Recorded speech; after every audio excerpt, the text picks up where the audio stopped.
Deep in a wooded area covered by periwinkle, fallen leaves, and old maple trees lies an almost forgotten piece of Black history.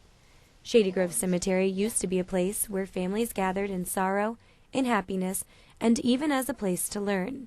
And now this overgrown land is all that remains of a rural Black area and former slaveholding estate. Some believe the remains of slaves, slave owners, and veterans lie beneath this land. Louise Duncan knows all too well the fond memories and the heartbreak of losing such an important part of her past and Missouri's history. It's a lot of history out there. I'm sure people could really tell some stories because I have an aunt, a great aunt out there that was born a slave. Duncan and her family want nothing more than to be able to visit and be near their deceased family members. I can kind of get teary-eyed, a heavy heart when I think about, they're out there and I can't get up there to, visit the grave or anything like that. Which is why Duncan called for help. Roy Kinder answered that call and continues to as he visits and plans for the future of the cemetery.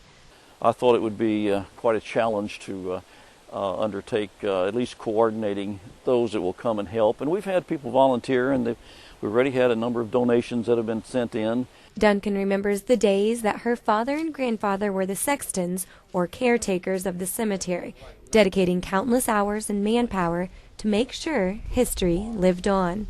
Oh gosh, I hate to think what Daddy would think about it, as much work as he put into the cemetery. As a child, Duncan and her other siblings grew up playing at the cemetery and enjoying Memorial Day, as people throughout the community joined.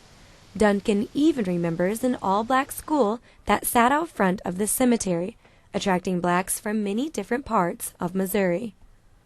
Both her mother and father attended this school.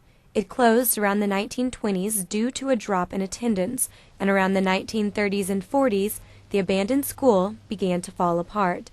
Duncan wants nothing more than to see the cemetery back in good condition so the history and memories can live on. And it breaks my heart to see it like that, and that's the reason why I've struggled and tried to draw attention to it, to find some way that I could get somebody to would take an interest in getting it just cleaned off. She laughs with joy at the thought of this cemetery being taken care of. I would really be happy to see that place cleaned up. Kinder and Duncan, with the help of others around the community, hope to recapture what used to be at Shady Grove Cemetery. Ashley Casillas, KOMU 8 News, Dutchtown.